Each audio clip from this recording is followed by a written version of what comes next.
Coralie, interview première.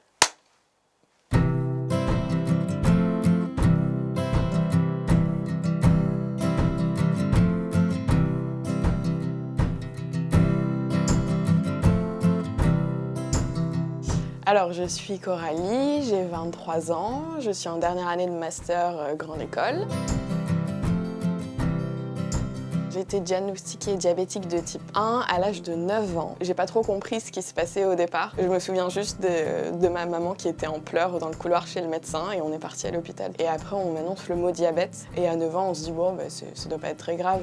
Je me souviens juste qu'en revenant à la maison, j'ai plus le droit de manger mes peach, alors qu'avant, je mangeais mes peach tous les jours au goûter. Donc c'est un peu un souvenir marquant qui me reste, le fait de plus avoir mangé de peach. Travailler tous les jours en tant que pancréas. On fait le job d'un organe qui ne fonctionne plus et qui ne produit plus d'insuline. Du coup, on est plutôt en mode manuel alors que les gens sont en mode automatique.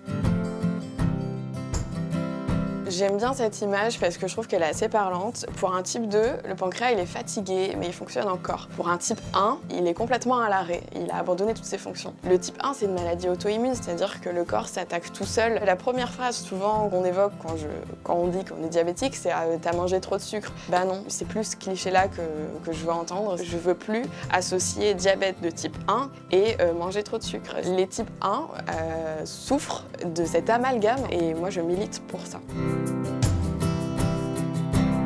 Quand j'ai découvert mon diabète, donc j'étais sous piqûre, c'est-à-dire que je me faisais 5 piqûres par jour. Donc j'ai fait ça de mes 9 ans à mes 19 ans, jusqu'au jour où je faisais un peu n'importe quoi. Et il se trouve qu'un jour j'ai fait un malaise parce que mon corps était à bout de force. Et là je pense que j'ai vraiment réalisé la connerie que je faisais. Je me suis dit ok, si tu veux continuer à vivre normalement et juste un peu kiffer ta vie, eh ben faut que tu agisses en prenant ta santé en main. Et donc là j'ai posé la pompe à insuline, donc l'Omnipod, autrement nommé MaPodie. Oui, je lui ai donné un nom.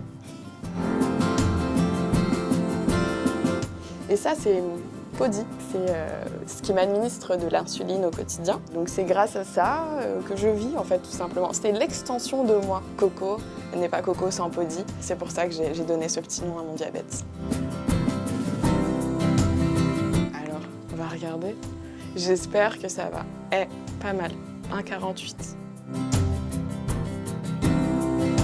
Forcément, les patchs, ça touche à la féminité. Quand j'ai annoncé à mon petit copain que j'étais diabétique, j'avais tellement peur. Je me suis dit, il va me quitter. Et au final, il m'a juste regardé et il m'a dit, mais c'est pas grave. Et quand on aime quelqu'un, on l'accepte avec ses tatouages, avec sa pompe à insuline, avec ses grains de beauté. C'est mon côté robotique. On n'a pas envie d'une pilule tous les jours en plus de son traitement. Et puis les hormones déstabilisent le taux de sucre. Je sais que le stérilet, c'est une solution qui est pas mal envisagée pour les diabétiques. Donc effectivement, c'est une grande question et à chacune de trouver sa contraception. Ma page Instagram Coco et Podi, ça a vraiment été ma renaissance. Comme je le dis souvent, jamais je n'aurais pensé parler du diabète à cœur ouvert comme je le fais. Avec une page Insta et des photos, je peux juste dire aux diabétiques, vous pouvez vivre votre vie au maximum. Et je peux aussi intriguer les non-diabétiques par le biais artistique, par le biais de la photo. Et cette intrigue va amener à l'éducation des personnes qui n'y connaissaient rien au diabète. Vous pouvez juste tout faire en fait. Si je suis capable de gérer des situations affreuses en hypoglycémie, des tortures d'esprit tous les jours, si on peut gérer ça, on peut tout gérer. Alors c'est juste, vivez vos rêves à fond en fait, parce que rien n'est impossible en étant diabétique. Tant qu'on a de l'insuline et du sucre en soi, tout va bien.